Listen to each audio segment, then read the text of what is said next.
So there is no self. There is no self, and this is it. And that's about it. I mean, everything else flows from, well, everything else just flows from the first of those statements. There is no self. No one came here today. There's no one sitting here. There's no one listening to a talk about non-duality. There is no self. So what is there if there's no self? Well, what there is simply whatever's happening. Simply whatever is arising.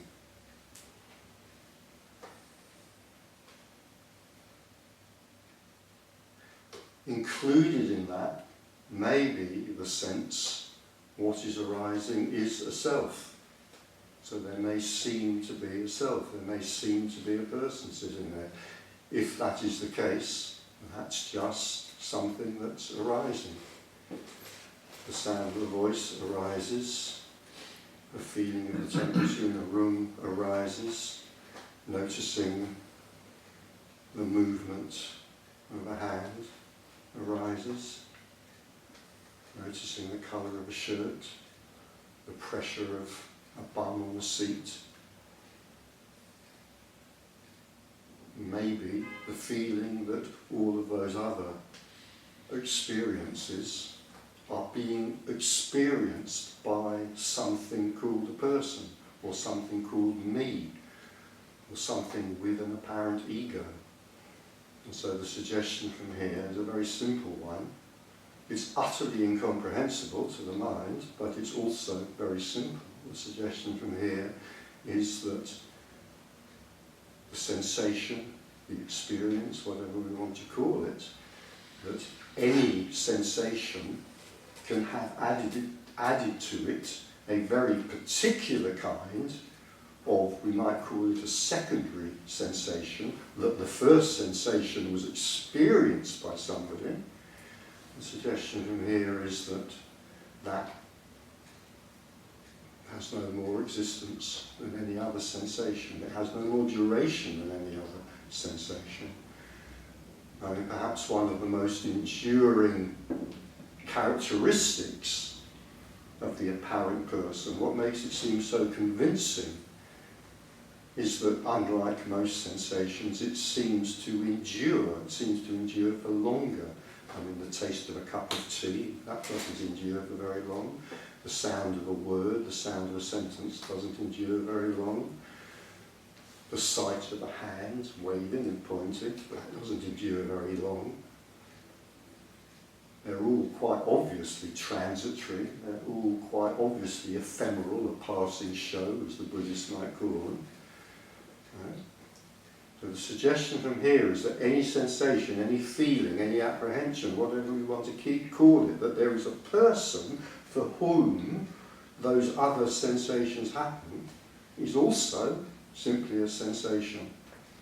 It has no more significance or importance than the taste of a cup of tea. The sensation, that the impression, the experience, whatever we want to call it, that I am tasting this cup of tea is no more significant than the taste of the cup of tea itself. No less significant, no more significant. But it seems to be longer lasting. It seems to be more pervasive in that sense. It seems to be very convincing because of that. I mean, if you think about it, the evidence that there's a person drinking tea is weaker than the evidence that there is tea. I mean, the evidence that there's tea is fairly strong if you kind of go according to the five senses. The evidence that there's a person drinking tea is much weaker than the evidence that there's tea. And yet, somehow, the sense that I'm drinking this tea, I'm sitting here, I'm listening to this voice. Maybe I'm sitting here wishing I was somewhere else, who knows? Maybe I'm sitting here wishing I was out walking my dog or somebody else's dog.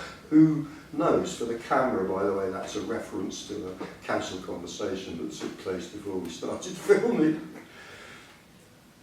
I mean, it's so evanescent. The person is so evanescent, and yet it seems so convincing.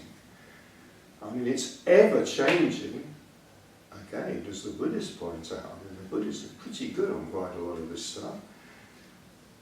It's ever changing. You can't even say it's one, it's one thing for a second or two, because it is literally ever changing.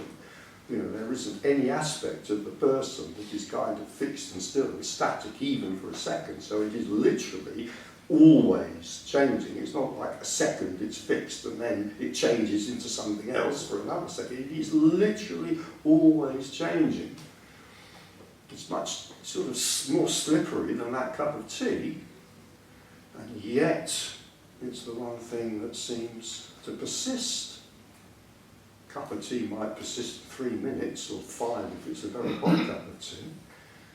The sense of being a person might seem to persist for 30, 40, 50, 60, 70, 80 years. It's really bizarre. This sense, there's all this stuff happening. I mean, there is stuff happening in the appearance.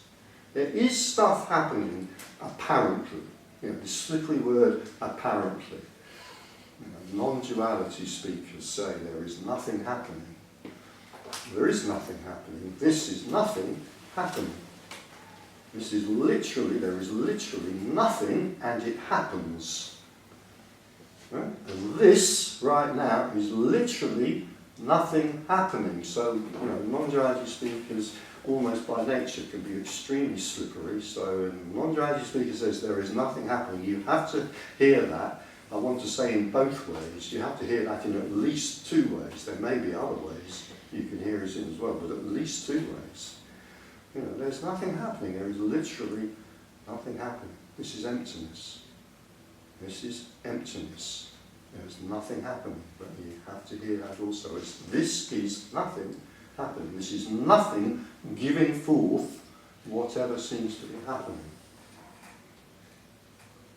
And one of the things that nothing gives forth is the sense that everything else that's happening is happening to a person. And what this voice is saying is that the sense that everything else that happens is happening to a person is also just another thing that's happening, of no more importance, just as evanescent, but in the story of time constantly repeating itself.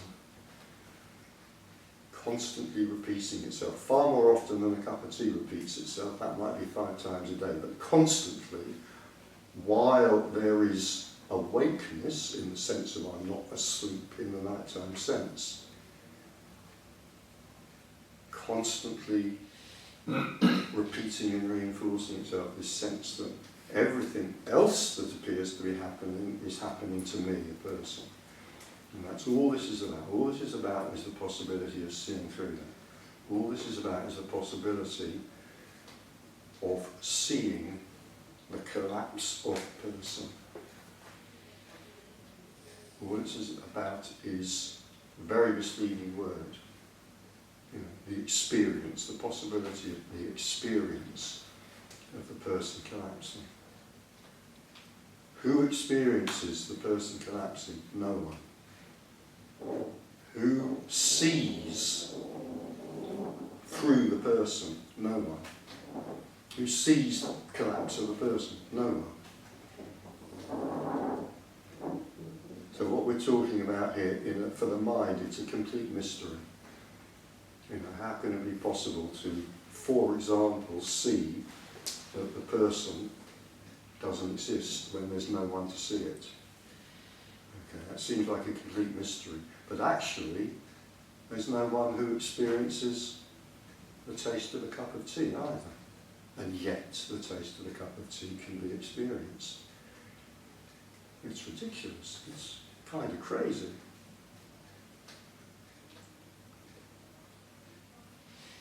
So the suggestion from here is there is simply whatever's happening. In that sense, every phenomenon is equal. I think I vaguely remember a line in my first book I wrote, a cup of tea and the Trojan War are equal.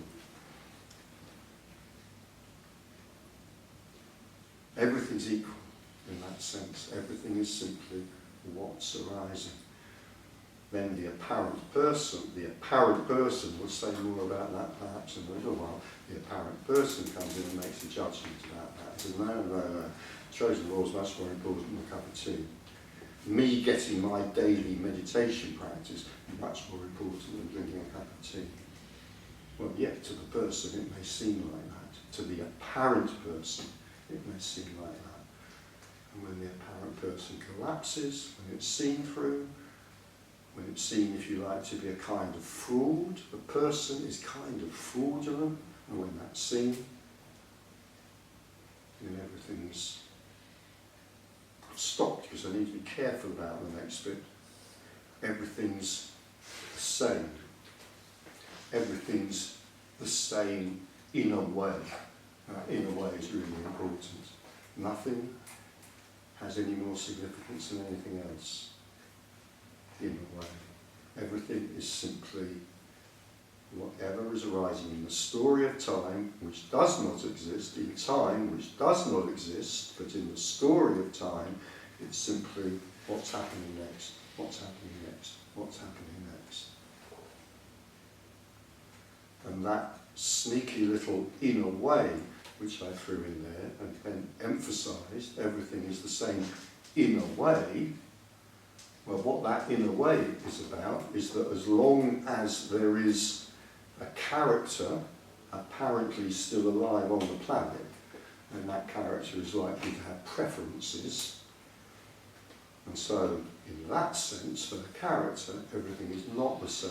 Everything is the same in that it has the same significance. And the reason for that is because nothing has any significance. So everything's the same in that sense. But for the character, things may matter. The character, there may be preferences. In fact, I'm going to go out on a limb here and say for the character there certainly will be preferences. And you might occasionally come across what I call toxic teachings. Some other people call it poisonous pedagogy.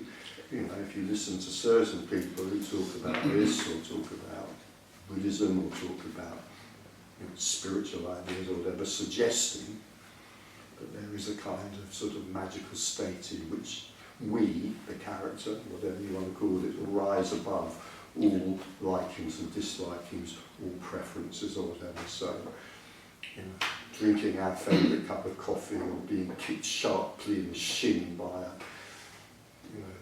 whatever, they're the same. And if we experience them as different, then we haven't yet risen into a high enough spiritual plane or whatever. Away with that crap. As long as there's a character, that character will have preferences. They may pretend they don't, but they will have preferences. But so what? That preference again is just something that's naturally arising. Naturally arising.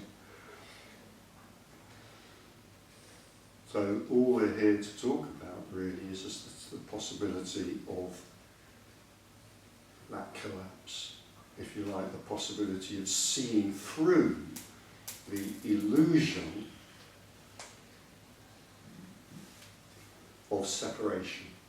The illusion of separation, which is another way of saying the illusion of duality. Here to talk about non-duality, not two-ness. We're here to talk about the possibility of seeing through the illusion of duality or two-ness, which is created very simply by the split in experience that happens in quite a young age into there's a world and there is a me existent in the world that's separate from it. That's duality. That's what the two-ness of duality is referring to. The illusion, if you like, the mistake, but the inevitable mistake that almost 100% of us make, not quite 100%, but almost 100% of us make, that there is this two-ness created by, there's a me and there's an external world. This me moves through that external world, and in that external world, this me meets lots of other me's. But that's duality. The mind might very quickly and easily say, well, why duality? There's lots of things, there's far more than two things, so why duality? Why only two? Well, that's the two. That's the split that occurs. The baby, I was blessed with a new grandchild just before Christmas, and at the moment, at the age of, I don't know, what is it, about 3 weeks, I take a good punt that that grandchild is not living in duality, because the sense of separation hasn't occurred yet. So there's, for my grandchild, there is just whatever's happening. And then there comes an age when whatever's happening is happening to me and for me. And that's duality. That's the start of duality. That's the start of the twos. There's everything else, and millions of everything else is. 8 billion apparent people on the planet or whatever. That's one part of duality, and the other part of duality is the sensation that all of that stuff is out there and it's happening for me. I'm in here, that stuff's out there and it's happening for me.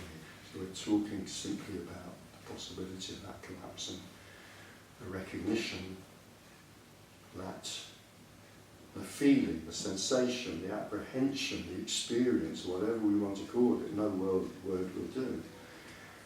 That there's a me in here experiencing everything else out there. Well, it's sometimes been called the divine illusion. It's a mistake, if you like. It's an inevitable mistake. It's an error, but it's an inevitable error. It's an error, it's a mistake, there's nothing wrong with it, because it's just inevitably happens.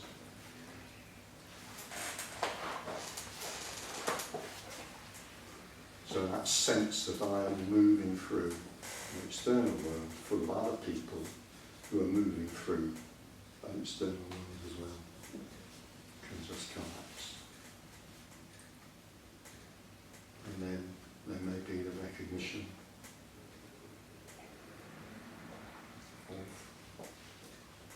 I've stopped because there's nothing. What can you say? The recognition of non-duality. What the hell does that mean? The recognition that there is still simply emptiness, and silence, and stillness, and there is also movement, and there is noise, and there is fullness, which arises out of this emptiness, which is an incredibly tricky thing to say, because that suggests that we're back in duality, it's didn't know.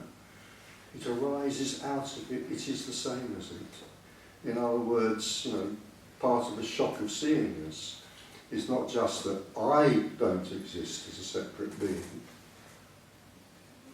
but it's also like the collapse of all opposites. Silence, noise, opposites are the same. Apparent opposites are the same. Stillness and movement, apparent opposites are the same.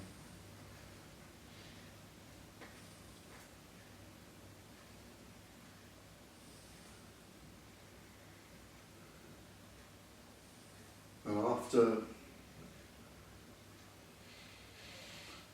that seeing what? Well, whatever happens, there's quite likely to be a kind of radical reorientation and re-evaluation of what before that had seemed to be my life.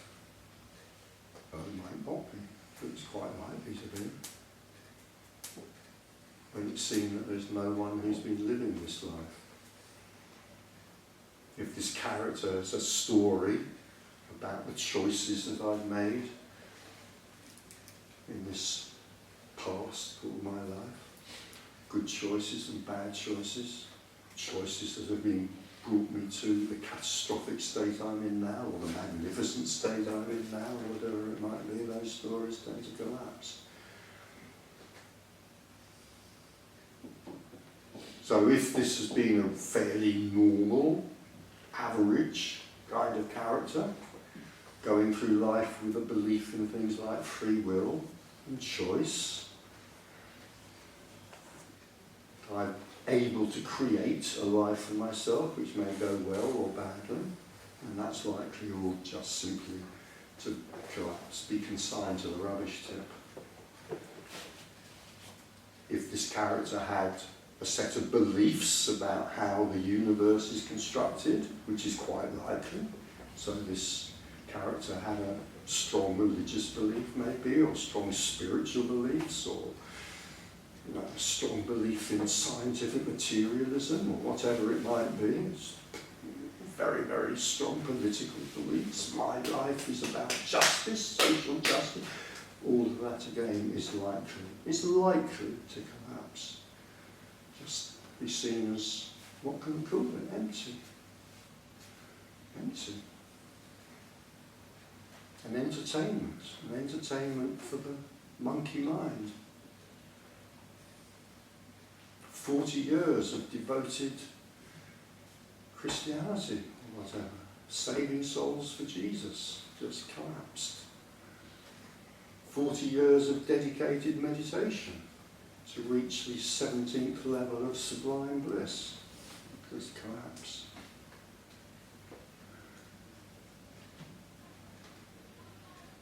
This may be what we're talking about. Maybe, it doesn't have to be, but it may be the most disturbing thing that could possibly, I want to say, happen and not happen both at the same time. Because this doesn't happen, I'm going to go for not happen, so kind of understand what's being said here. This is the most disturbing thing that could possibly not happen for an apparent person. Doesn't have to be, but it might be. It might turn the apparent person's world totally upside down. It might destroy their most intimate relationships. They might be asked to leave their Buddhist group shortly after the seeing has happened. Or none of that at all. Or the person goes to sleep one evening and the non-person gets up the next day and simply goes to work as usual, and almost no change. Because this isn't about change, but it can bring about, what we're talking about here is transformation. It's actually even beyond transformation. I relate the word transformation to kind of spiritual development and things like that, and this is nothing to do with that. This is not a spiritual message. This is a mystical message, it's not a spiritual message.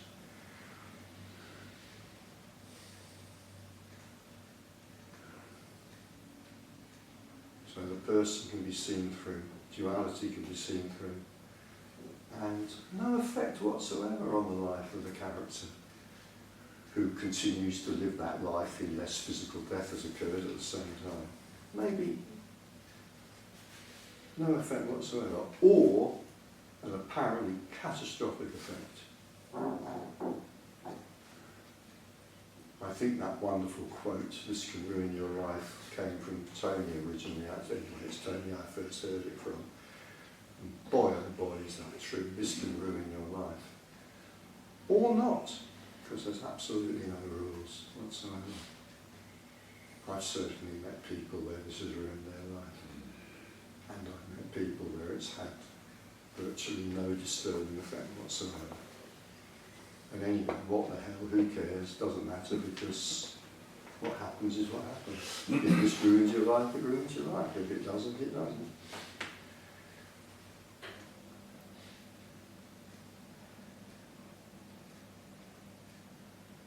But we're talking about the destruction, if you like, when this is seen, of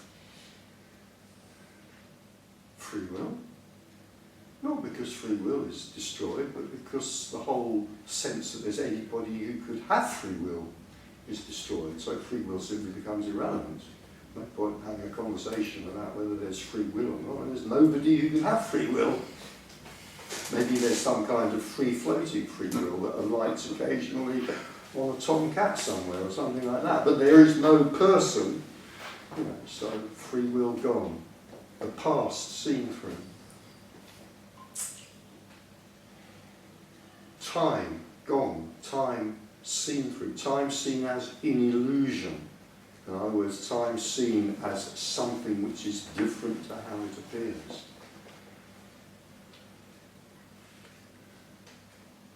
Purpose.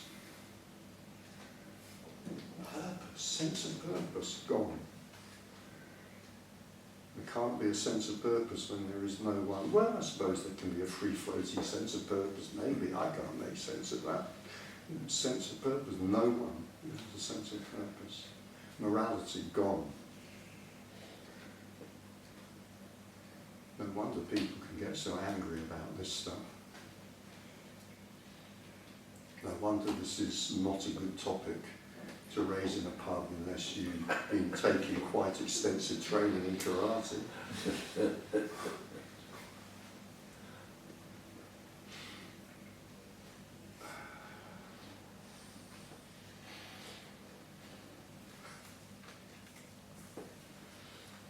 You want to start a rumble on a Saturday night? Don't insult somebody's girlfriend in a pub, just try and start a conversation about non-duality. Anyway, that's quite long enough. Oh, look at the time, that's quite long enough for introductory talk. In the appearance of time. Look at the time, in the appearance of time.